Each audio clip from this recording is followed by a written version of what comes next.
Bismillahirrahmanirrahim. Assalamualaikum warahmatullahi wabarakatuh. Selamat sejahtera buat sahabat-sahabat semua. Kita bertemu lagi dalam kelas mengaji tulis tesis.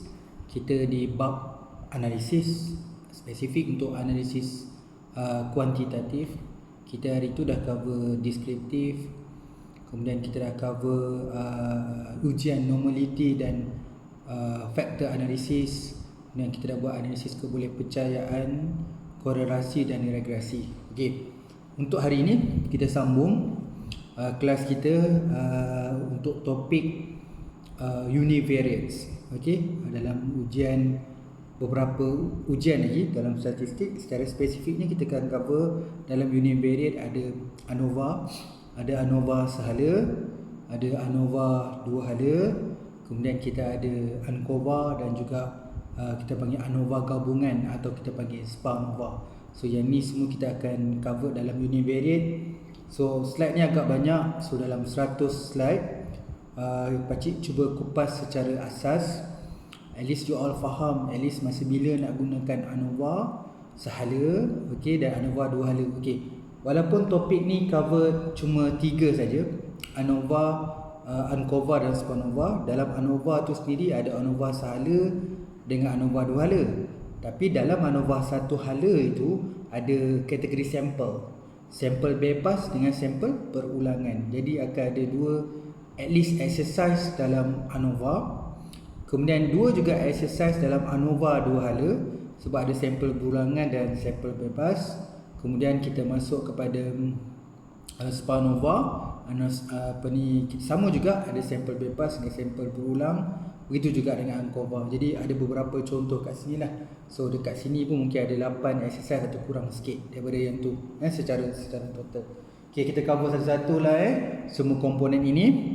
So bila sebut univariate ni dia tidak melibatkan dua lah. Bila sebut dalam kategori univariate dan multivariate ni, khusus untuk kajian eksperimen, kita baca pada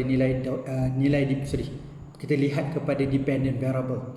Okay, sekiranya dependent variable tu satu, dia lebih pada univariates. Tapi kalau dependent variable-nya lebih dari satu iaitu 2, kita jatuhkan dia sebagai multivariate. Okey, macam pakcik sebutkan tadi, kita ada ANOVA sehala, ANOVA dua hala, SPA-ANOVA dan ANCOVA. Okey, ada sikit penerangan awalan pakcik sentuh at least apa itu ANOVA. Okey, secara detail memang you boleh tengok pada slide ni, memang pakcik ceritakan sedikit. Pakcik mungkin sebut secara umum. Pakcik lebih kepada nak kefahaman, jadi nak go through pada contoh supaya you all boleh faham. Oh, dalam keadaan macam ni kita boleh pakai ANOVA contohnya. Okey, jadi ujian ANOVA digunakan bagi membandingkan lebih daripada 2 skor min. Okey, bila kita nak buat perbezaan tu memang kita ada, kalau dalam software dan SPSS contohnya, memang kita ada 2 ruang, okey, untuk kita masukkan maklumat.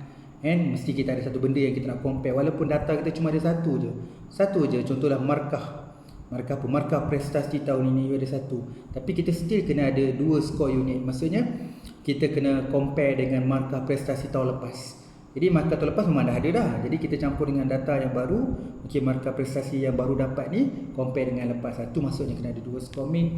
At least ujian ini membenarkan pekaji menentukan sama ada. Biasalah bila dalam eksperimen kita kata melihat kepada adakah terdapat perbezaan. Contohlah tak kisahlah perbezaan sebelumnya atau selepasnya, ataupun dalam tempoh masa yang sama terdapat perbezaan antara satu kaedah dengan satu kaedah yang lain. Okey, kat sini pun kita kena faham juga bila kita kena tahu mana satu IV, mana satu DV. Sebab bila kita nak masuk dalam sistem, kita kena masukkan data. Okey, data ni dekat dependent variable. So yang ni data kena masuk dekat independent ataupun fix punya factors. Okey. Okey, kita cuba nak buat satu exercise yang mudah macam ni. Sekejap lagi, tapi kita nak bagi contoh kat sini lah. Contohnya kita kata IQ lah. IQ kita pendek, kita ringkaskan pemikiran kreatif. So dari segi umur kita boleh tanya dekat bahagian demografi, dari segi range, contoh peringkat muda dari 20 ke 30 tahun sesuai umur bekerja lah 20 ke 30 tahun kita kata muda, pertengahan 31 hingga 40, senior 41 hingga 50. So 3 peringkat umur yang muda, pertengahan dengan senior. Siapa lagi baik pemikiran kreatif dia. Itu contoh yang kita boleh buat dalam eksperimen. Contohnya kalau kita mulakan dengan ANOVA, itu contoh yang kita boleh buat dengan ANOVA. Okey. Dua reka bentuk kajian ANOVA sahala dan beberapa kajian lagi. So kita panggilkan sampel bebas dan sampel berulangan. Kalau sampel bebas tu maksudnya one time je. Kita collect data, kita dapat result. Kalau sampel berulangan tu ada benda yang kita kadang kita contohlah bulan, semester, dia ada berulang, dia ada tempoh masa dia. Jadi ANOVA mula data dikumpul pada satu sampel kajian dalam beberapa masa atau keadaan yang berbeza. Jadi masa atau keadaan yang berbeza. Tapi ANOVA sampel bebas dikumpul daripada beberapa sampel yang bebas antara satu sama lain. Okey. Jadi aspek tu kena ambil tahulah. Jadi ujian ANOVA pun tidak lari dengan assumption. Dia kena ada IV, dia kena ada DV, dia kena ada size sample dan juga normality. Especially untuk sampel bebas memang kita perlukan ujian normality kerana melibatkan sampel yang besar.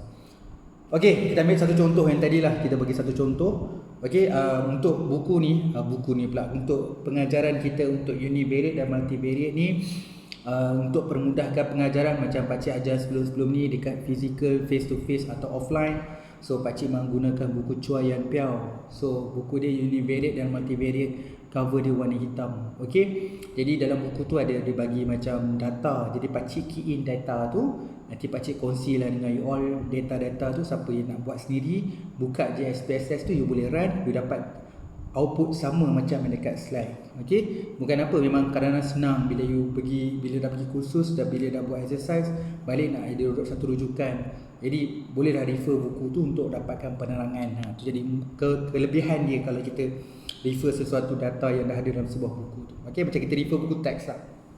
Okey, sebelum ni memang saya refer buku teks yang SPSS untuk kita belajar deskriptif tu semua tu, yang korelasi regresi buku dekat UM, yang ni buku Chua Yan Piao. Okey.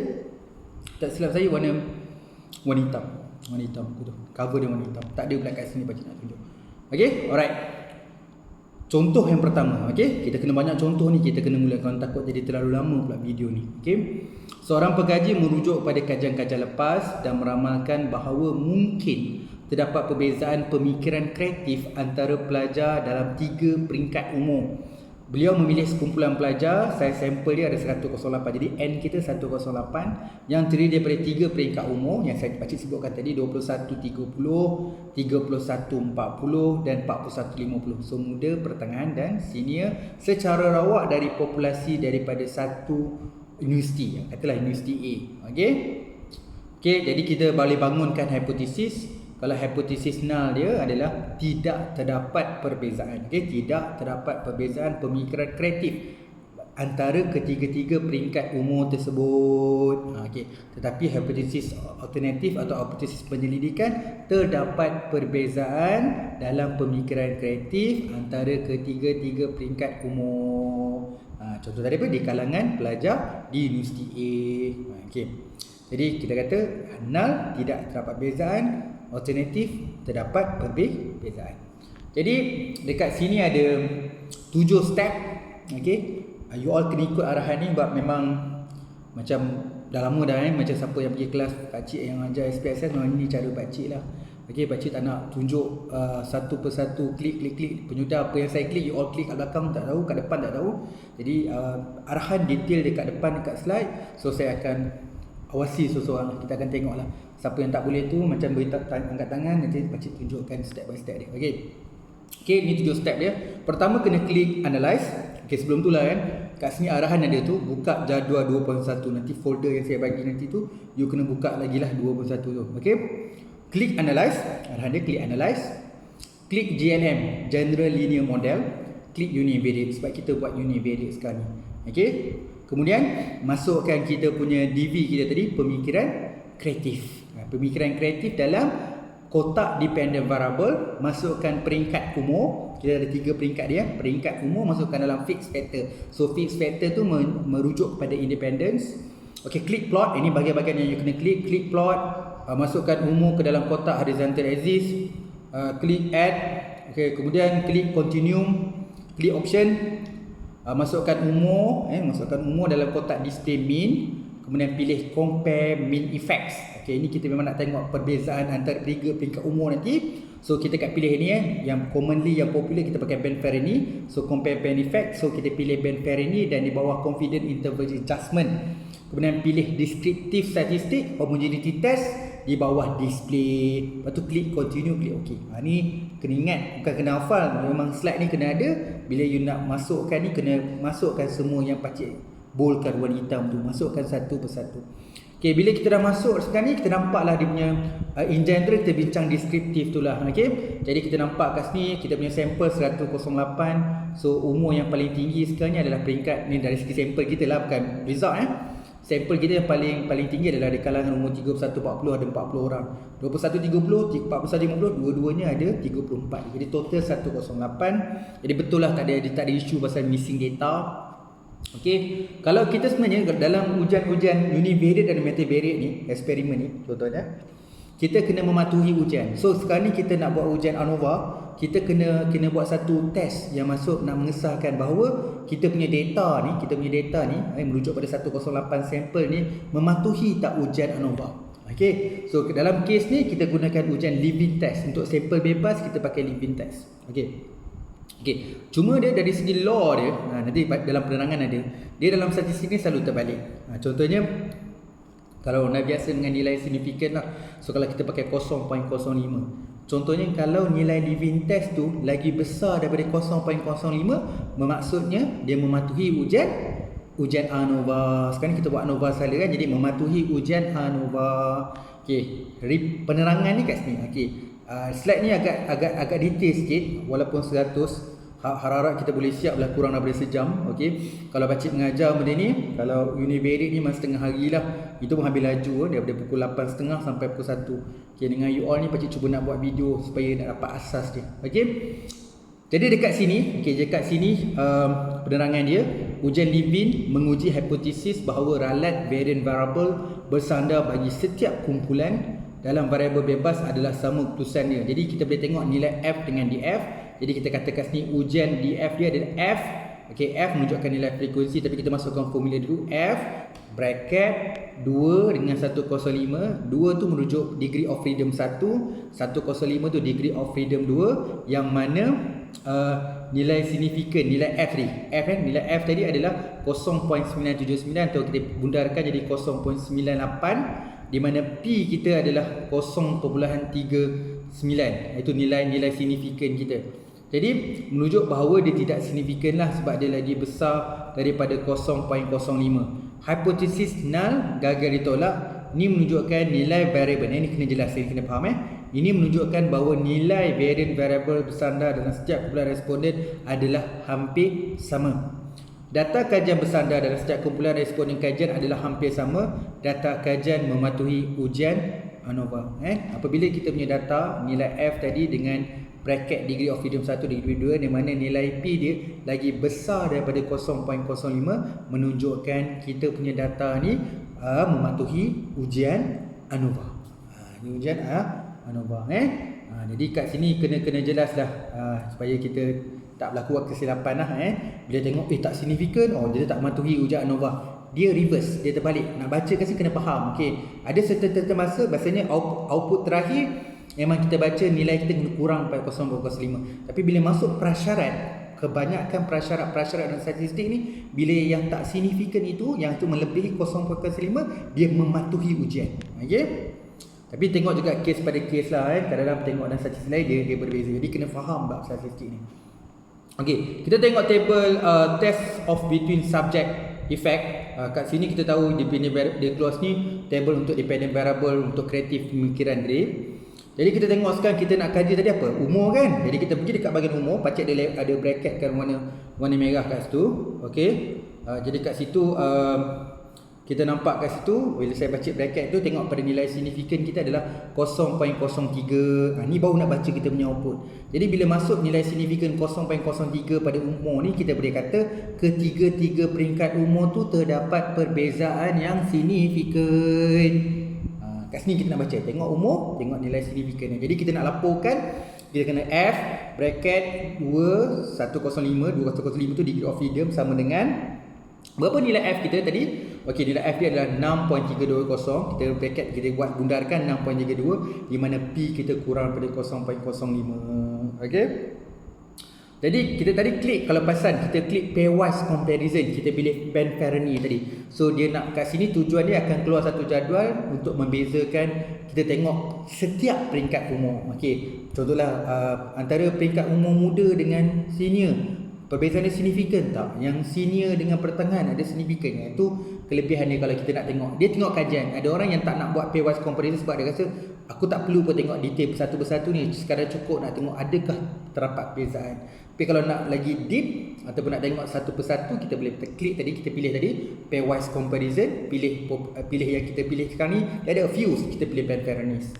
Okey, keputusan perbandingan pasangan pairwise comparison mean interpretation dengan mengawal jenis ralat satu menggunakan kaedah Ben Fernie. Ini menunjukkan bahawa nilai mean pemikiran kreativiti pasangan umur 21-30 dan 31. So dia buat differentiate antara umur 21-21, terdapat mean dia, okey, iaitu 13.05, yang mana terdapat perbezaan antara umur muda dengan yang pertengahan tu memang terdapat perbezaan, iaitu secara signifikan. Maksudnya kalau macam saya majikan, saya nak ambil pekerja saya pemikiran yang kreatif, kalau ada interview tu antara muda dengan yang senior, saya kena buat keputusan. Dari pertengahan dengan muda tadi saya kena buat keputusan kerana kedua-duanya ada pemikiran yang berbeza secara signifikan. So antara pertengahan dengan ni mana saya nak ambil. Okey, jadi kat sini you bergantung pada nilai mean sebab dia terdapat perbezaan. So nak pilih yang muda ke tadi. Okey, so dalam kategori ni kalau tengok nilai mean tadi kat depan tadi, you tengok nanti dalam slide, yang paling kreatif adalah yang berumur senior, kan? Yang kedua kreatif adalah orang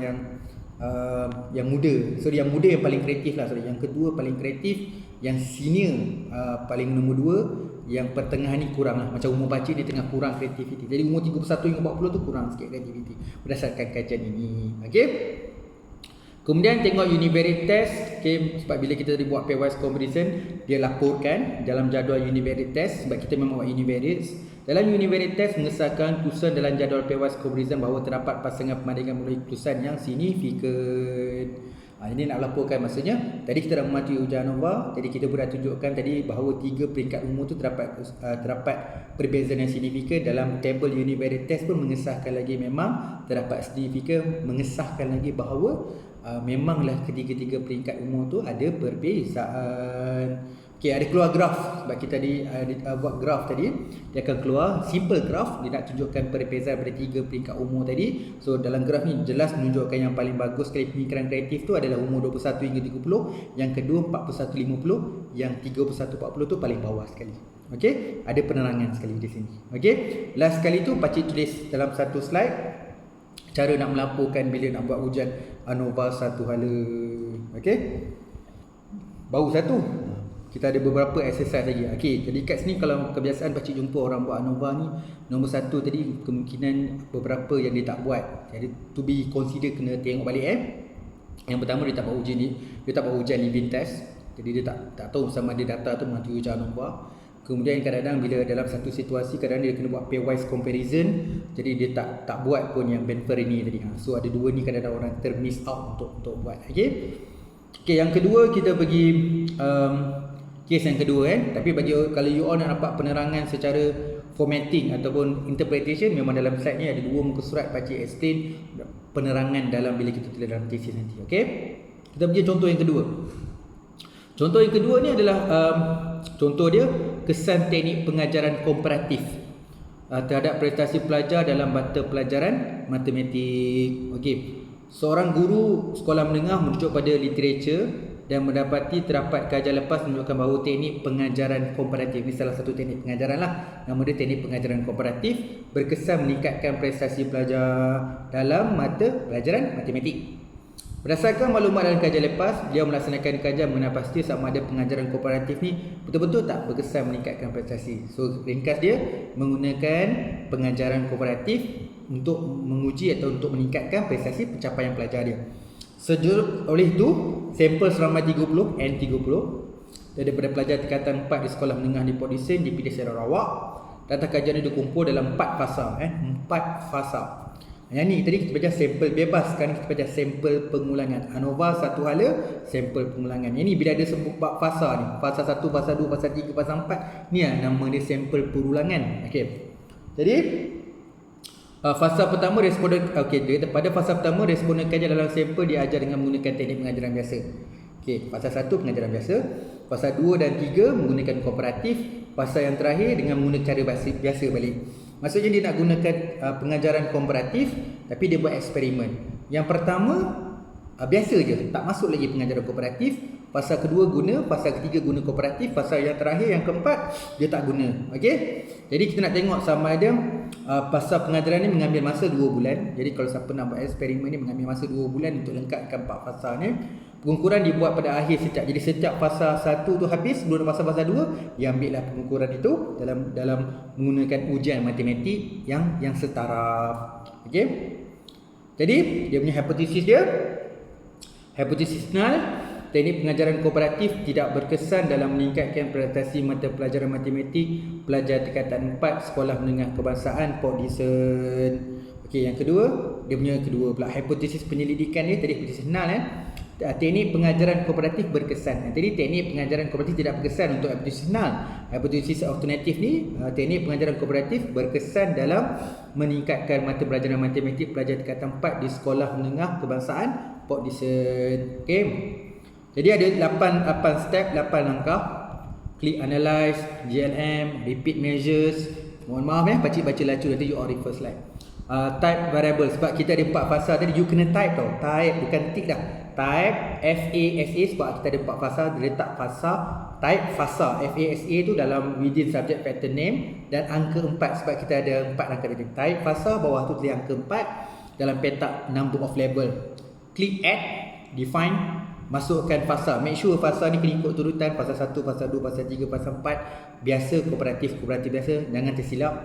Kemudian klik contrast, pilih repeated, klik change dan plot. Masukkan fasa dalam kotak horizontal axis, jangan tertinggal. Klik add continue, klik option, masukkan fasa dalam petak display mean. Kemudian compare many facts, kita pilih Ben Feronis. Kemudian kita klik juga descriptive statistik bawah petak confidence interval adjustment.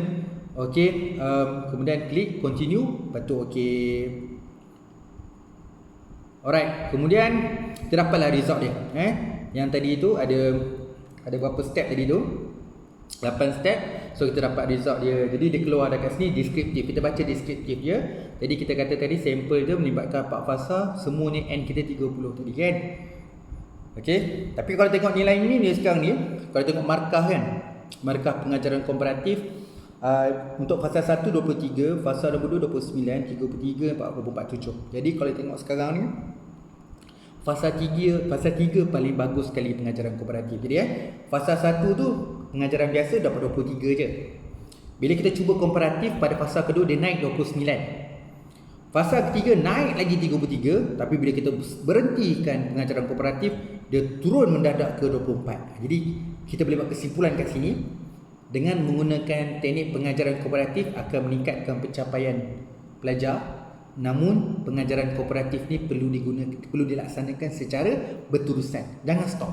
Bila stop je pencapaian menurun. Ni berdasarkan nilai mean je. Tapi ingat kita punya research question kita dan hipotesis bukan nak jawab yang ni. Kita nak jawab yang adakah terdapat perbezaan ataupun katakan teknik pengajaran kooperatif berkesan ataupun tidak. Jadi kita kena tengok lain lah. Yang ni cuma nilai mean saja, deskriptif. Okey, kita tengok multivariate test, memang dia akan keluar. Ini kena jelas, jangan terkejut. Bila you buat data sampel berulangan, dalam output dia akan keluar multivariate test box, dia akan keluar satu table. Tapi tak perlu baca. Kenapa tak perlu baca? Kita masih lagi buat ujian univariate. Bila jadual multivariate keluar tu nak menunjukkan sebab kita guna sampel berulangan, dalam statistik SPSS ni memang output ni keluar. Jadi output ni tak perlu dilaporkan dan tak perlu di-explain. Sebab tu pakcik letak benda ni. Kemudian kita tengok dalam multi-test. Tadi berbeza sikit. Nanti ada penerangan. Bila berulangan ni dia kompleks sikit compare dengan sampel bebas. Okey, tadi kita buat ANOVA satu hala, tadi kita pakai ujian living test untuk mematuhi ujian ANOVA satu hala sampel bebas. So sekarang ni untuk mematuhi ujian ANOVA sampel berulangan, kita gunakan yang permulaan ni, kita kena tengok dulu ujian table Mauchi test. Okey, dalam Mauchi test tu, okey, pakcik terang dulu supaya kita lagi faham kan takut pakcik terang je kan shortcut, takut termiss poin-poin penting. Bagi pengukuran bilangan, ujian Mauchi test sphericity ni akan dipamerkan dalam keputusan ujian ANOVA Sahla. Keputusan ujian ini penting kerana dapat membantu pengaji menentukan cara melaporkan keputusan jadual test within subject effects. Okey, selepas ni. Jadi taduan ni penting untuk kita baca table selepas ini. Okey, jika ujian Mauchi test sphericity tidak signifikan, nilai signifikan kita lebih besar daripada 0.05, keputusan sphericity assume dalam jadual test within subject effect perlu dilaporkan. Lepas ni kita nak baca table. Jadi kita nak tahu nilai signifikan kita signifikan atau tidak, sebab dia akan mempengaruhi table mana yang dibacakan. Sebaliknya, jika ujian signifikan adalah kurang daripada 0.5, maka keputusan perlu diubah sesuai. Penyelarasan degree of freedom bagi ujian dalam jadual test of within subject perlu dilakukan. Nilai baru bila ada pembaharuan lah, sekiranya nilai signifikan dia kurang. Okey, dia ada DF1, DF2 yang baru dengan nilai Epson Hyun Fax. Okay, oleh kerana keputusan ujian ini signifikan, maka penyelarasan DF perlu dilakukan. Sebab kita kat sini Mauchi test dia adalah signifikan. Okay, jadi justru itu oleh kerana keputusan ujian ini signifikan, maka penyelarasan DF perlu dilakukan. Itu penerangan dia. Tapi tak perlu risau sebab jadual dia akan keluar juga. Jadi kita tengok pula table seterusnya.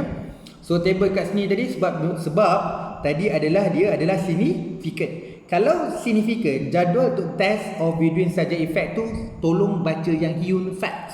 Kalau tak signifikan tadi, kita akan baca sphericity assume. Sebab tu yang table sebelum tadi jelas dia kata sekiranya nilai kita tadi tidak signifikan, untuk table berikutnya tolong baca dekat sphericity assume. Sekiranya sampel dekat Mauchi test ni di mana nilai dia adalah signifikan iaitu kurang pada 0.05, maka bacalah dekat Hyun Fax. Jadi justru tu kita kena baca Hyun Fax lah, sebab tadi dekat Mauchi test tu adalah signifikan iaitu kurang daripada 0.05. Jadi dah adalah calculation yang baru DF, jadi kita kena laporkan DF yang baru. So bacalah table ini. Table Mauchi test tu nak tentukan kita nak baca yang mana. Table tu nak baca sphericity assume atau Hyun Fax. Okey, jadi kita laporkan Laporkan samalah kita dah tengok macam tadi, nilai F. Nilai F berapa nilai kita yang baru, degree of freedom. Jadi degree of freedom kita 1983. Lepas tu degree of freedom kita yang kedua 57495. Yang mana nilai F kita tadi berapa? Ini 49.77, yang mana P kita kurang daripada 0.05. Walaupun benda ni kita sekarang nak menjawab sebenarnya terdapat perbezaan atau tidak dapat perbezaan. Tapi sebelum tu kita kena selesaikan prasyarat. Tentukan dulu dia ni mematuhi tak ujian ANOVA. Okey, untuk sampel berulangan kena pakai tengok ujian Mauchi test. Okey. Jadi baru kita tengok yang maklumat-maklumat lain lah. Kita nak tengokkan nilai F. Dia ada benda yang macam kadang-kadang table tu dia berulangan explanation dia. Kita tengok yang mana-mana yang penting lah. Jadi kita kena tengok pairwise comparison. Bila kita tengok pairwise comparison tadi ada 4 fasa, jadi kita dapat tahu yang keempat-empat fasa tu terdapat perbezaan. Okey, terdapat perbezaan. Jadi kita tengok fasa ni satu persatu. Okey, dia tengok satu persatu menunjukkan semua terdapat perbezaan yang signifikan kecuali pada perbezaan fasa 1 dengan fasa 3. Ingat tak tadi? Mula-mula dia teknik pengajaran tak kooperatif dia dapat 23. Fasa yang terakhir patah balik kooperatif dapat 24. 23 dan 24 dekat ya, nombor 23 dan 24. Jadi tidak ada perbezaan yang signifikan. Sebab tu kat sini fasa 1 bila bertembung dengan fasa 4 dia tidak berlaku perbezaan yang signifikan. Tapi fasa 1 dengan fasa 2 signifikan. Fasa 1 dengan fasa 3 signifikan. Okey, 2 dengan 3 pun signifikan. Okey Jadi bila kita tengok dalam ujian multivariate pun dia akan keluar lagi yang macam dia, kita tak buat ujian multivariate, kita masih lagi univariate. Jadi jadual ujian multivariate ni kurang penting. Nanti dia keluarkan juga, last kali dia keluarkan juga graf yang menunjukkan bahawa dari segi fasa tadi masih bila dapat markah tinggi ujian adalah fasa 3. Tadi jelaslah tadi bahawa fasa 3. Okey. Jadi jangan lupa baca kan. Tadi pakcik dah jelaskan Mula-mula kita dah jumpa test of between subject effect menunjukkan bahawa kita guna tadi keempat fasa tadi terdapat perbezaan yang signifikan. Mula-mula tadi kan laporkan nilai dia F bracket 129 bracket 1,29 sama dengan 423 di mana nilai P adalah 0.05. Jadi mengesahkan bahawa keempat tadi fasa tadi maksudnya dengan guna tenaga pengajaran kooperatif berkesan dengan kawalan 4 fasa dia berkesan untuk meningkatkan pencapaian. Jadi mengesahkan urusan perbezaan antara pasangan fasa. Okey, kemudian tadi kita buat ujian Levin kan. Jadi fasa 1 dengan fasa 4 dia yang tidak signifikan. Okey, betul lah tadi kita keluar graf. Okey, dia sampel berulangan tu penting lah. Kita nak kena baca Mauchi test sama ada nak baca superiority assume atau Young-Facts. Kemudian akan keluar test of between subject tu. So kita nak baca sama ada nak menjawabkan kita punya hipotesis adakah terdapat kesan gunakan teknik pengajaran kooperatif. Okey. So ada penerangan kat sini. Memang ada penerangan kat sini. Boleh baca-bacakanlah untuk penerangan.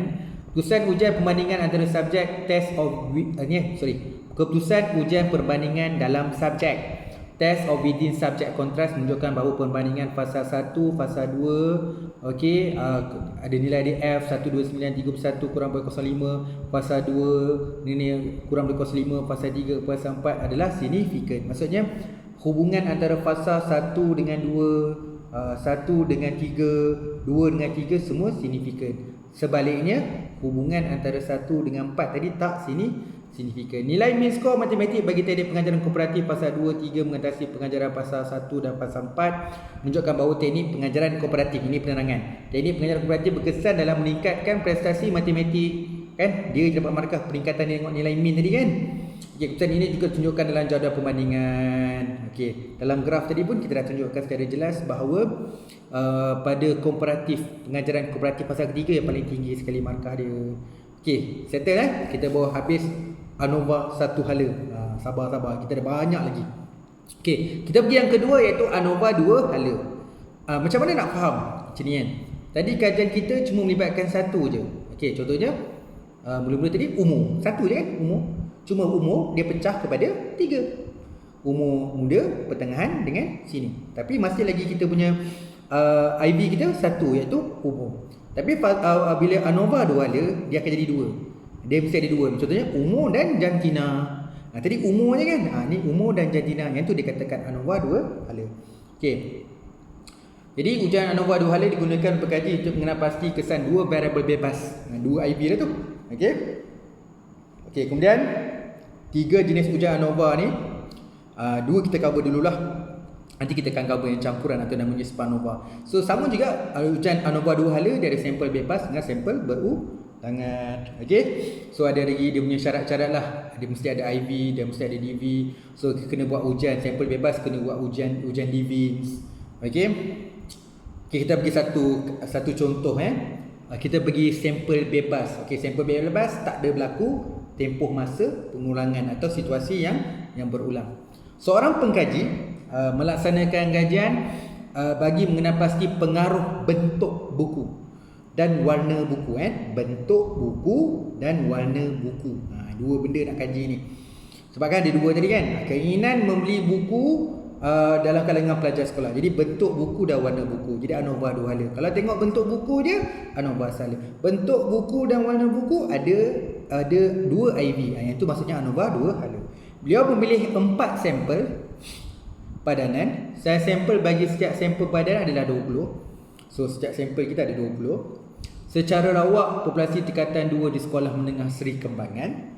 Sampel padanan diperoleh dengan meletakkan keempat-empat responden kajian, meletakkan 4 responden kajian yang mempunyai ciri yang sama dalam kumpulan. Maksudnya setiap sampel tu mempunyai ciri yang sama dan seterusnya setiap responden kajian dalam setiap kumpulan itu diagihkan secara rawak ke dalam keempat kumpulan berasingan bagi membentuk sampel 1, 2, 3, 4. Jadi sampel ada 4, so dia akan masuk di ruang ataupun di kumpulan yang berasingan. Jadi sampel 1 ni untuk responden tadi dia akan baca buku warna verbal, maksudnya baca buku berbentuk verbal dan berwarna hitam putih. Sampel yang kedua, membaca buku cerita berbentuk verbal dan berwarna-warni. Verbal ni macam teks lah, baca buku teks ke. Ada orang suka teks hitam ke teks warna-warni. Kalau saya, umur saya ni tulisan eloklah hitam, tapi nak tengok ada tak tulisan yang suka warna-warni. Adakah sampel pertama nak tengok verbal tapi warna hitam putih. Yang kedua suka tengok verbal tapi warna-warni. Sampel ketiga suka baca buku yang ada gambar tapi hitam putih. Yang sampel keempat baca buku berbentuk image tapi warna-warni. Kalau macam ni, kalau macam saya mungkin saya akan jawab saya verbal ataupun teks suka hitam putih, bila gambar warna-warni. Kan? Tapi kita tak tahu sebab yang ni dia uji dekat sekolah menengah. Budak-budak sekolah menengah ni kadang-kadang tulisan pun nak warna-warni. Kalau gambar pun ada yang suka hitam putih, mana tahu kan. Selepas membaca buku cerita, okey, berdasarkan 4 sampel tadi tu, setiap responden kajian diminta memberi skor 0 hingga 100. Okey, skor 100 tu markah paling tinggi lah untuk skor. Okey, lepas baca buku ni nanti dia akan jawab sama ada 0 hingga 100. Okey, hipotesis dia. Bentuk ni untuk null hipotesis null. Bentuk buku dan warna buku tidak mempengaruhi keinginan untuk membeli buku cerita di kalangan pelajar tingkatan 2 Sekolah Menengah Seri Kembangan. Hipotesis penyelidikan kita, bentuk buku dan warna buku mempengaruhi keinginan membeli buku cerita di kalangan pelajar tingkatan 2 di Sekolah Menengah Seri Kembangan. Kesimpulan dia, adakah bentuk buku dan warna buku akan mempengaruhi pelajar tadi dalam mempengaruhi keinginan dia untuk membeli buku cerita? Okey. Jadi ada 5 arahan dekat sini. Okey, yang pertama, klik analyze sebab dia sampel bebas. Yang detail tadi sampel berulangan dia banyak sikit lah. So masukkan klik analyze, klik JLM dan pergi univariates. Masukkan skor keinginan membeli buku. Skor keinginan membeli buku. So itu kita punya DV. So kita punya IV tadi ingat tak? Bentuk buku dan warna buku masuk dalam fixed factor. Klik plot. Masukkan bentuk buku ke dalam kotak horizontal axis dan warna buku dalam ke spread line. Okey, masukkan bentuk buku ke kotak horizontal axis dan warna buku tu ke spread line. Kemudian klik add continue. Lepas tu klik option, masukkan bentuk buku dan warna buku dan bentuk warna buku. Okey, bila you ada 2 kan, dia akan keluar satu lagi tau. Dia automatic keluar.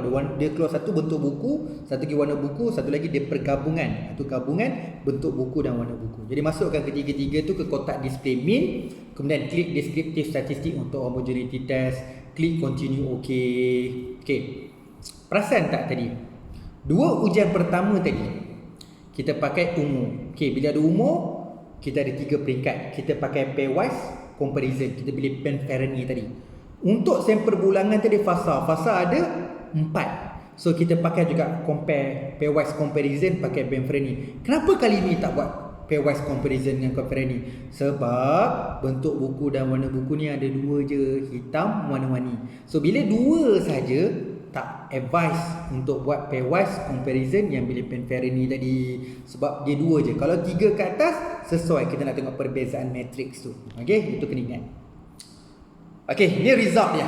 Bila result tu menunjukkan bahawa dengan sampel tadi kita pilih 40 tadi tu, okey, kita menunjukkan kalau verbal ni budak tingkatan 2 tadi dekat sekolah Seri Kembangan tu contoh yang mana markah yang paling untuk verbal dari segi teks memang budak ni suka yang hitam putih lah.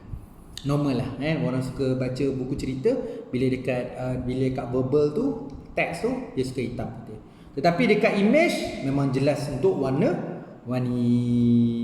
Okey. Kalau digabungkan secara keseluruhan tanpa memikirkan bentuk atau warna buku, secara keseluruhan gabungan kedua-duanya dia berat dekat warna sikit je. Beza antara warna dengan hitam putih sedikit je.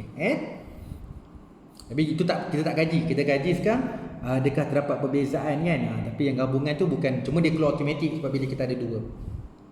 Okay, bila kita buat sampel bebas, kita kena tengok ujian Divin test untuk mematuhi sama ada data kita ni sesuai tak nak buat ujian ANOVA.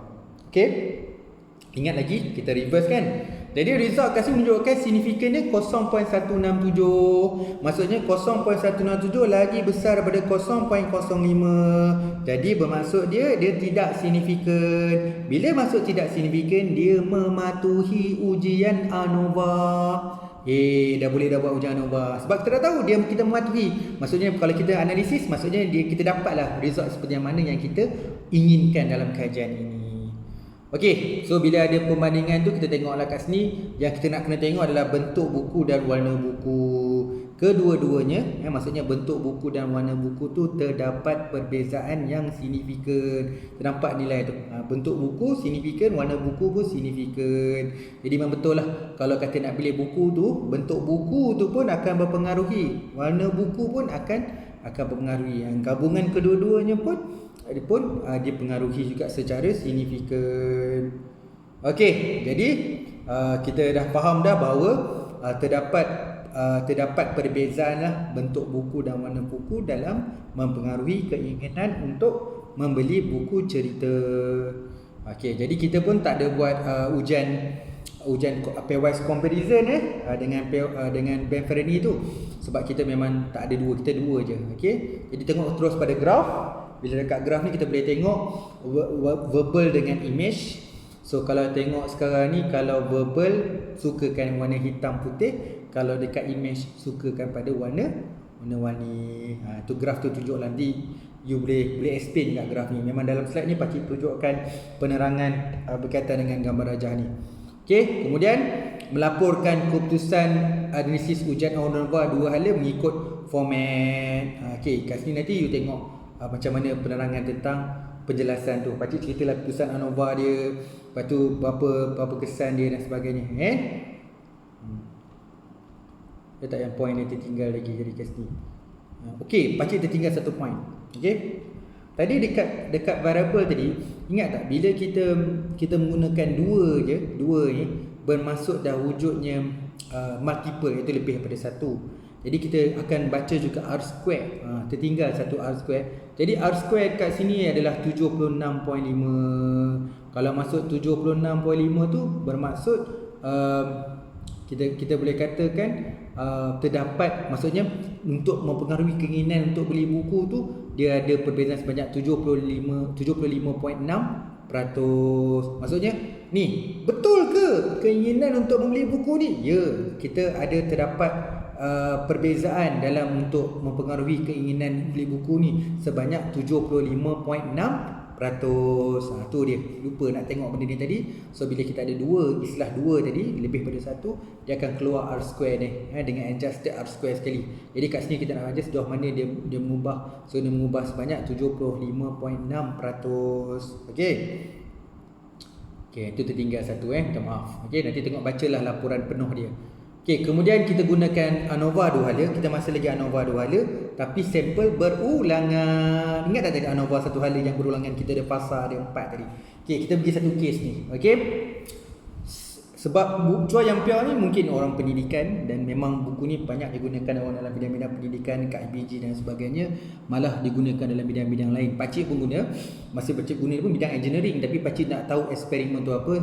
So kat buku pakcik tu buku engineering tak detail sangat, tapi bila tengok buku Chua Yang Piao ni, okey, bagus. Saya suka dia contoh buku untuk buat latihan. Pakcik memang suka buat exercise. Jadi buku ni bagus buat exercise. Tapi buku tu dia tak bagi data. Jadi pakcik kena key in data tu jadikan raw data, lepas tu pakcik run. Okey, jadilah dapatan tu. Okey, seorang guru disiplin di sekolah A mendapati bahawa ponting kelas semakin serius kebelakangan ni. Okey, ponting kelas semakin serius kat satu sekolah ni. Menurut teori behaviorisme, penungguhan positif dan penungguhan negatif boleh digunakan bagi mengubah tingkah laku manusia. Dia penungguhan negatif ni maksudnya denda lah, cubit lah, marah lah. Kalau positif ni, okey, nanti kalau tak ponting dah, cikgu bagi hadiah. Contohlah, itu positif. Okey, penungguhan positif ada tindakan positif seperti memberi hadiah, senyuman, galakan diberikan kepada seorang individu bagi mengubah tingkah lakunya. Kemudian manakala penungguhan negatif ialah tindakan negatif seperti hukuman denda seseorang individu bagi mengubah tingkah lakunya. Kita tak nak bincang apa ni lah, kita faham je lah, sekolah pun ada limitasi, tak boleh sebarang-sebarang bagi ganjaran, tak boleh sebarang-sebarang bagi denda, tapi kita faham lah dalam bentuk positif dan negatif. Guru melaksanakan kajian bagi melihat kedua-dua jenis penungguhan itu terhadap tingkah laku ponting kelas pelajar di sekolahnya. Beliau memilih secara rawak sampel 120 yang terdiri daripada para pelajar yang mempunyai masalah ponting kelas di sekolah itu. Walau bagaimanapun beliau kurang pasti berhubung kaedah manakah. Jadi dia nak menyelesaikan masalah ponting tu, dia tak tahu nak gunakan. Dalam teori Biarisma ada kata penunggahan positif, you boleh gunakan penunggahan positif dengan penunggahan positif dengan penunggahan negatif. Kita tak pasti kita nak guna positif atau negatif. Nak kita cubit dia ke ataupun kita bagi dia ganjaran dengan pujian ke, dengan senyuman ke, ataupun dengan hadiah. Okey, jadi hipotesis nil dia penungguhan positif. Bahkan kita buat ANOVA 2 kali kena baca dua-dua. Penungguhan positif dan penungguhan negatif tidak berkesan dalam mengubah tingkah laku ponting kelas, manakala hipotesis penyelidikan ataupun hipotesis muan kita, penungguhan positif dan penungguhan negatif berkesan dalam mengubah tingkah laku ponting sekolah. Okey, ada 8 step. Sama macam tadi kita guna 8 step tu juga untuk ANOVA 1 hala sampel bebas. Kan kita buat ANOVA 2 hala. Okey, arahan kat sini. Okey, klik analyze, GLM, repeat measures, type positif. Sebab kita sekarang ni nak ada dua dia kan, positif dengan negatif kan. Okey, type positif masuk dalam kotak angka 2. Sebab positif tu akan ada dua lah kat sini. Okey. Kemudian type negatif ke dalam kotak dan angka 2 ke dalam kotak tu. Okey. So define, masukkan 4 kategori bebas tadi. Okey. Ikut urutan seperti mana yang kita key in tadi. Okey, masukkan positif dengan negatif. Klik kontras, di bawah kotak kontras kita pilih repeated change, positive polynomials dan juga berubah kepada positif repeated. So yang paling penting kita ubah daripada asal dia tulis positif polynomial tu, kita ubah kepada repeated. Okey, sama juga kita ulang untuk negatif pula. Klik continue, klik plot, masukkan positif dalam horizontal axis, negatif dalam straight line sebab kita nak buat graph. Okey, kemudian klik option, masukkan positif negatif dan positif negatif dalam kotak display mean for, dan klik descriptive statistik, klik continue. Kat sini pun dia tidak wujud banyak kan, sebab dia dua saja, positif dengan negatif. So kita tak buat pairwise comparison dengan Benford ni. Okey, sekarang ni kumpulan 1, kumpulan 2, kumpulan 3, kumpulan 4. Kita nak tengok mana satu di sini Dia ada 4 kumpulan sebenarnya. Walaupun penungguhan positif dengan penungguhan negatif, tapi eksperimen ni kita bukan pecah. Sebab tu tadi positif 2, negatif 2. Okey. Positif tu yang pertama kat sini dia ada 2 dan negatif 2. Okey, negatif 2 tu macam ni. Yang pertama tu consider kumpulan 1 je, kumpulan tidak ada beri penungguhan adalah paling tinggi. Maksudnya kat sini, kalau tengok sini, orang tak bagi apa-apa pun, biarkan aja budak tu. So kalau kita biar saja budak tu tanpa beri penungguhan positif dengan penungguhan negatif, tak bagi dua-dua, tu kumpulan 1. Kumpulan 2 tadi yang di mana bagi penungguhan negatif saja. Kumpulan yang ketiga tadi di mana memberi penungguhan yang positif sahaja. Yang keempat adalah melibatkan kedua-dua jenis penungguhan. Ada kala ada masanya kita bagi penungguhan positif, ada masa penungguhan negatif. Okey, dalam kajian ni pecah 4 kumpulan ya.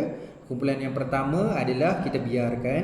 Kumpulan kedua bagi penungguhan negatif. Kumpulan yang ketiga adalah kita bagi penungguhan positif. Yang kumpulan keempat kita campur positif dengan negatif. Okey, hasil daripada 4 kumpulan ni menunjukkan paling banyak ponting adalah bila kita abaikan mereka, kumpulan 1 tadi. Dan yang paling baik sebenarnya akan mengurangkan jumlah ponting bila tengok nilai min yang paling rendah lah. So yang paling rendah nilai min dia adalah menunjukkan ponting yang rendah, menunjukkan dengan ada gabungan kumpulan 4 tadi, dengan ada gabungan penungguhan positif dengan penungguhan negatif dapat mengurangkan ponting pelajar. Maksudnya tengok keadaan situasi, ada masa kita bagi penungguhan positif, ada masa kita kena bagi dia peringatan, kita kena bagi penungguhan negatif. Okey, kat sini kita buat ujian multivariate. Jadi ujian multivariate kat sini tak payah baca pun tak apa, sebab kita memang tak buat ujian multivariate sebab kita masih lagi univariate. Kalau nak baca pun boleh, tak nak baca pun tak ada masalah. Okey, sebabkan tadi masih ingat tak tadi kalau living test untuk sampel bebas, Mauci test untuk sampel berulangan. Sekarang ni kita buat ANOVA 2 hala sampel berulangan. Jadi tak perlu guna living test, kita gunakan Mauci test. Kan? Ujian Mauci test sama ada kita nak baca disparity assume ataupun uniform fact. Jom kita tengok result dia. So dalam result dia, kita nampak dalam result dia seperti error tau. dia maksud nilai dia adalah 00101. Okey, bila jadi situasi macam ni, automatically untuk table seterusnya kita kena baca disparity assume. Disparity assume. So kita tengok kat disparity assume, kita laporkan. Kalau kita baca human fact, bila table multitest tadi significance. Tapi sebabkan table tadi dia macam dia sebenarnya tak signifikan lah, dan dia tak signifikan, kemudian dia akan nampak macam ada macam kita nampak macam kenapa result dia macam error so kita kena baca disparity assume. So disparity assume menunjukkan dengan menggunakan positif signifikan, bila kita gunakan negatif juga signifikan, gabungan kedua-duanya positif dan negatif pun signifikan. Maksudnya sekarang ni kalau dekat sekolah tu untuk kita menerapkan kaedah teori behaviorisme tu dengan memberi penungguhan positif, negatif atau gabungan tu, ketiga-tiganya menunjukkan signifikan. Maksud tiga-tiga tu ada perbezaan. Tiga-tiga tu baguslah. Berbeza maksudnya dapat mengurangkan bilangan punting di sekolah lah. So ada cara pelaporan dia lah. F, nilai F bracket nilai degree of freedom kita, masukkan kedua-duanya, satu dengan error dia 1.29, dan juga masuk nilai kat F di mana nilai P kita kurang 0.5. Jadi menunjukkan dan mengesahkan bahawa tak kisahlah penungguhan positif ke, penungguhan negatif ke, gabungan kedua-duanya, ketiga-tiganya dapat memberi kesan kepada pengurangan ponting di sekolah. Okey. Kemudian ini mengesahkan lagi lah test obedience subject effect, mengesahkan memang kata tadi positif dengan negatif tu berkesan untuk mengurangkan ponting sekolah. Okey. Gambar rajah pun ada kat sini. So kita dapat tengoklah positif dengan negatif dia. Jadi kita tengoklah. Jadi dapat meningkatkan jelah bilangan ponting sekolah jelah. Yang banyak tu tinggilah, bawah tu turun. Maksudnya positif atau negatif dapat menurunkan bilangan ponting sekolah. Okey, ini ada penerangan. Cara melaporkan keputusan analisis ujian manuver dua hala mengikut format penerangan. So pakcik ceritalah satu-satu lah. Macam pakcik explain tadi, kita cerita balik. Siapa nak tengok penerangan lebih lanjut, boleh tengok refer slide page 63. Okey, kita buat lagi dua ujian lagi. Okey, minta maaf panjang kali ni ujian. Kita cuba lagi dua ujian, iaitu ujian SPA-NOVA dan juga ujian MANOVA. Panjang video kita ni, mungkin sejam lebih. Harap semua tengok sampai habis lah. Jangan tak tengok. Nanti tengok slide, dengar video sekali. Okey. Ujian SPA-NOVA bila menggabung. Bila dia bergabung, kita kena faham saya baca dulu supaya nanti takut ada poin-poin penting yang terlepas. Ujian SPA-NOVA ataupun ujian gabungan adalah ujian NOVA dua hala reka bentuk campuran ataupun gabungan tadi. Dalam analisis SPA-NOVA terdapat dua pemulih ubah bebas dan satu variabel bersandar. Jadi sama macam NOVA dua hala tadi. Data bagi variabel bebas merupakan data pengukuran ulangan. Dekat sini yang kita katakan campuran tu. Saya ulang Data bagi variabel bebas, independent variable kita tadi, merupakan data pengukuran berulangan. Manakala data bagi variabel bebas yang kedua merupakan data dari segi sampel bebas. Okey, saya ulang balik. Kita ni dalam menggunakan ANOVA dua hala. So IV kita ada dua, IV 1, IV 2. Syarat dia, IV yang satu ni kita boleh gunakan dia sampel berulangan. IV yang kedua tadi sampel bebas. Contoh tu kalau kajian kita tadi katalah jadi kajian tadi kita dah buat tadi umur dan fasa. Umur dan fasa dua IV kita. IV yang pertama kita umur. Ada umur kita yang fasa kan berulangan. So kalau yang umur tadi dia bebas. Jadi konsep ni kita punya IV kita satu sampel tu kena berulangan, satu lagi sampel bebas. Itu dikatakan. Okey, digunakan dalam banyak kajian eksperimental untuk mengenal kesan sebelum dan selepas terhadap variabel bersandar. Okey. Alright. Kita teruskan pada satu ujian. Ni seronok ujian ni. Ni umum je lah, jangan kita nak mengukur dalam realiti. Kalau kajian ini dia mungkin benar satu tempat ataupun kita ambil lah, ini satu penyelidikan. Okey. Sebuah bank tempatan melaksanakan satu kajian mengenal pasti kesan penggunaan kad kredit terhadap pembelanjaan bulanan penduduk lelaki dan perempuan. Dalam kajian ini sampel 50 dipilih secara rawak di para penduduk taman universiti utama yang belum pernah memiliki kad kredit. Maksudnya tak pernah guna kad kredit. Sampel ini 50 ni antara lelaki dan perempuan yang tak pernah guna kad kredit. dan secara sukarela ingin menjadi responden kepada kajian. Dia kena ada sukarela. Kajian ini dilaksanakan guna pasti kesan menggunakan kad kredit terhadap pembelanjaan bulanan. So kita akan bila guna kad kredit belanjaan bulanan tu, itu yang bulanan tu yang sampel bulanan dia.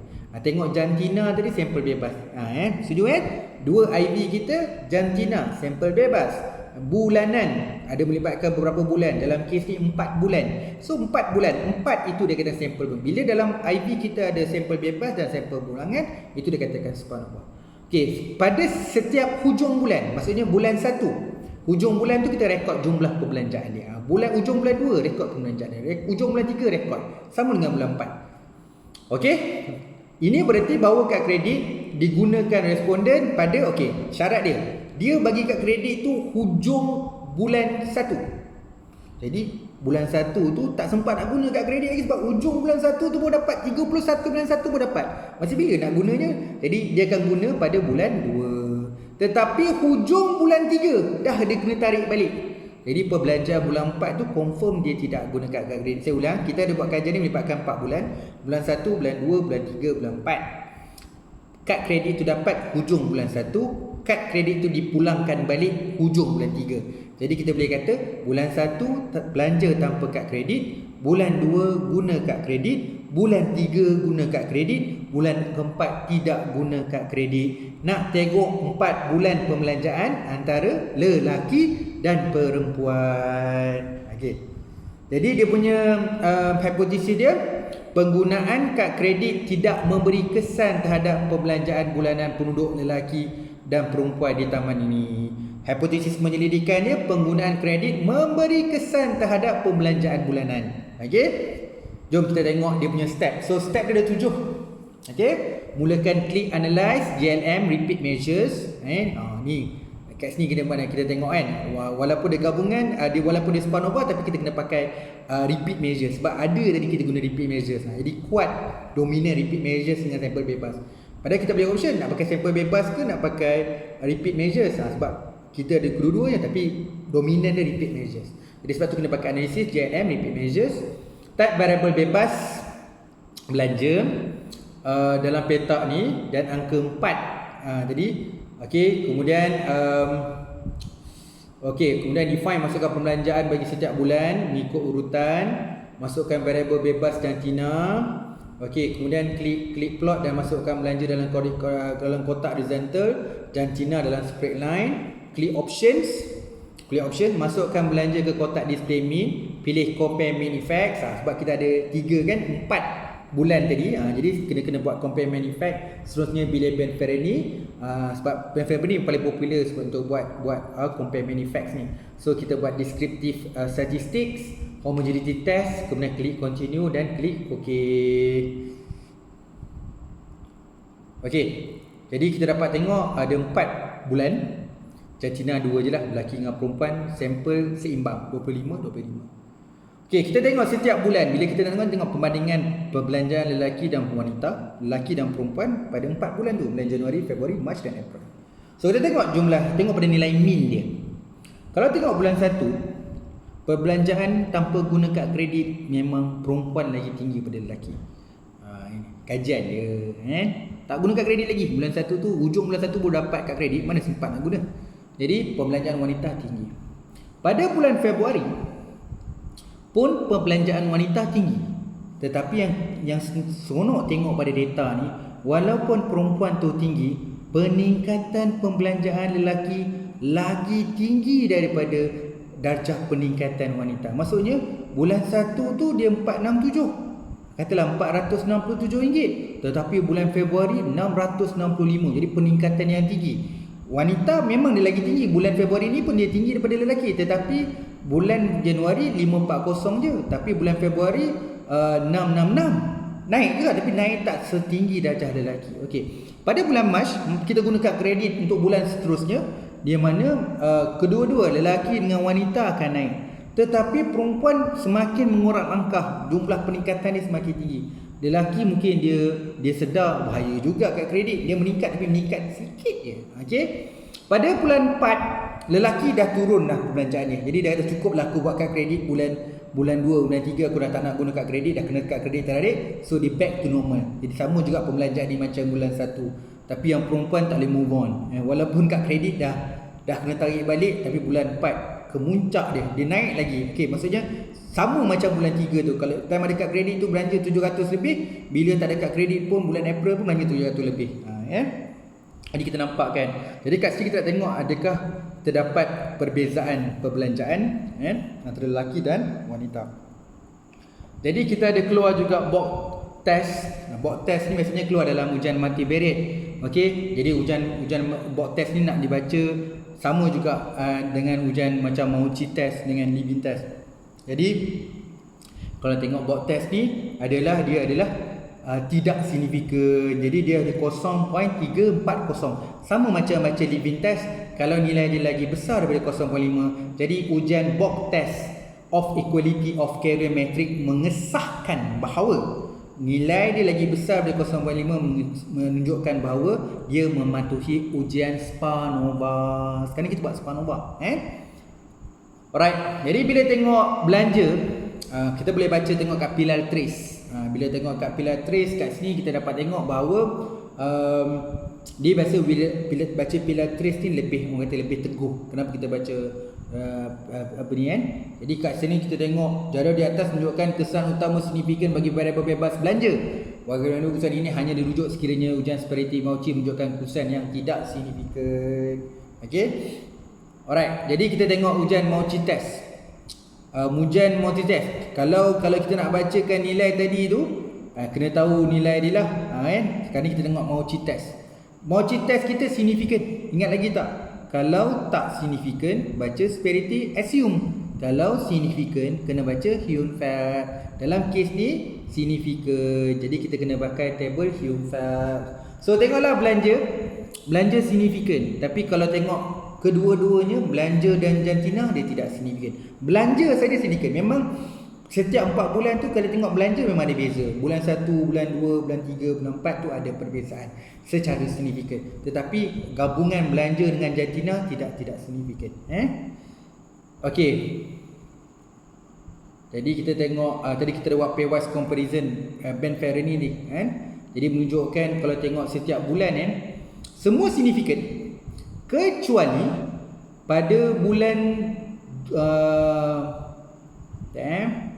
belanja pada bulan 2 dengan bulan 3. Bulan 2 dengan bulan 3, bulan 2 dengan bulan 4, bulan 3 dengan bulan 2, 3 dengan 4. Ada yang tak signifikan lah. Ada bulan-bulan yang tak signifikan. Jadi kita tengoklah.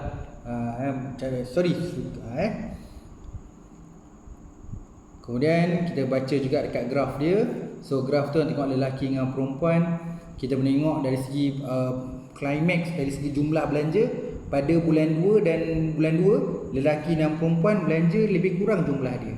Sama dekat. Lepas tu nampak titik pertemuan kat situ. Tapi kita nampak curve tu kan, lelaki ni perasaan ingin mencuba tu, dia dapat kat kredit tu bulan 2 dia try sungguh-sungguh tu. Kan? Tapi bila dia dah sedar, dia akan decline je. Tapi kalau perempuan ni dia nak cuba satu benda yang baru, dia pelan-pelan je. Cuma bila nak ubah balik kepada normal pun pelan-pelan je nak ubah balik normal balik. Dia take time. Take time. Okey. Itu dari segi gambar ajar ni. Okey, ujian SPA-NOVA kita. Okey. So kat sini ada pelaporan ujian selepas penyelarasan dengan menggunakan Hume-Fat menunjukkan bahawa terdapat kesan variabel bebas perbelanjaan. Walau bagaimanapun tidak terdapat kesan interaksi antara gabungan belanja dan jantina. Pusat ujian perbandingan pasangan yang bila kita buat tadi itu, yang Ben Ferroni itu menunjukkan bahawa secara signifikan nilai min pembelanjaan bulan Februari adalah lebih tinggi daripada bulan Januari. Bulan Mac lebih tinggi daripada bulan Januari. Kemuncak dia pada bulan 3 lah, mengantasi pada bulan Januari. Dan pembelanjaan bulan April lebih tinggi daripada bulan Januari. Walaupun bulan April tu tak guna kad kredit, tapi terkesan guna kad kreditnya, jadi adalah ada peningkatan sedikit berbanding bulan 1 yang memang tak terdedah langsung dengan penggunaan kad kredit. Okey, kita try satu lagi. Dalam golongan univariate kita ada 4 tadi. Kita ada ANOVA sahala, ANOVA duhala, kita buat SPA-NOVA. Yang last sekali adalah ANCOVA. ANCOVA ni sama macam ujian ANOVA, yang sahala dan duhala. Bezanya ada faktor ketiga. namanya control variable. Faktor ketiga tu jadi uncova. Sebab tu namanya covariate. Covariate tengah-tengah tu uncova, huruf C. C tu covariate dengan kehadiran faktor ketiga atau faktor kawalan. Okey. Jadi dia dengan ada penambahan satu variable bersandar, ada dua variable bebas dan sekurang-kurangnya ada satu kategori yang dikatakan data kawalan tadi kan. Okey. Alright, contoh kat sini lah seorang facilitator ingin mengenal pasti sama ada teknik mengajar yang berbeza mempengaruhi kemahiran berkomunikasi. Ini namanya kemahiran berbeza, teknik mengajar yang berbeza mempengaruhi kemahiran komunikasi. Sampel 48 orang yang dipilih secara rawat daripada populasinya. Walau bagaimanapun beliau menyadari bahawa umur mungkin merupakan faktor mempengaruhi kemahiran komunikasi. Dengan teknik mengajar akan mempengaruhi kemahiran komunikasi dan umur. So umur itulah yang covariate. Okey, kemudian kita akan cuba buat dia punya step dia. Okey, dengan mengawal faktor umur, teknik pengajaran tidak mempengaruhi kemahiran komunikasi peserta komunikasi. Dengan mengawal umur, itulah kontrol variable. Dengan mengawal umur, teknik pengajaran IV mempengaruhi kemahiran komunikasi DV. Okey. So kita ada berapa step tadi kita ikut, dia ada 5 step. Klik analyze. Okey, GLM, univariate, klik kemahiran komunikasi, masukkan dalam dependent variable, teknik mengajar dalam fixed pattern. Okey, kemudian masuk lagi umur dalam covariates. Klik option, masukkan teknik ke dalam kotak display mean, pilih band fair ini sebab kita ada lebih pada 2, so kita boleh tengok perbandingan. Kemudian deskriptif dan homogeneities dan klik continue. Okey. So bila dapat result, so tadi ada teknik kan. So ada teknik, dia ada sebenarnya ada 3 teknik sebenarnya. Teknik simulasi, teknik sesi bas dengan teknik perbahasan. So teknik pengajaran 3 ni boleh mempengaruhi kemahiran berkomunikasi tadi. Okey. Jadi kita tengok kat nilai mean dia, teknik simulasi yang paling tinggi ya. Yang kedua tinggi teknik perbahasan dan sebenarnya yang tengah-tengah ada teknik sesi bas. Teknik sesi bas. Okey, bila tengok living test. Okey, sebab dia sampel bebas kan? Dia tak ada sampel burangan. Kalau sampel burangan kita pakai Mauchi test. Jadi nilai dia lah 0.384. Maksudnya lagi besar daripada 0.05. Maksud dia mematuhi ujian ANCOVA. Okey. Seterusnya kita tengok test of between subject effect. Nak tengok ada perbezaan atau tidak untuk menjawab hipotesis. So bila tengok sekarang ni, okey, kita punya teknik. Teknik pula sebenarnya tak signifikan. Dengan mengawal umur tadi, teknik pengajaran kita tadi, simulasi bas dengan perbahasan tadi tidak signifikan. Tetapi umur faktor kawalan tadi signifikan. Maksudnya mungkin sebelum ni teknik pengajaran tu dengan kemahiran komunikasi okey, signifikan.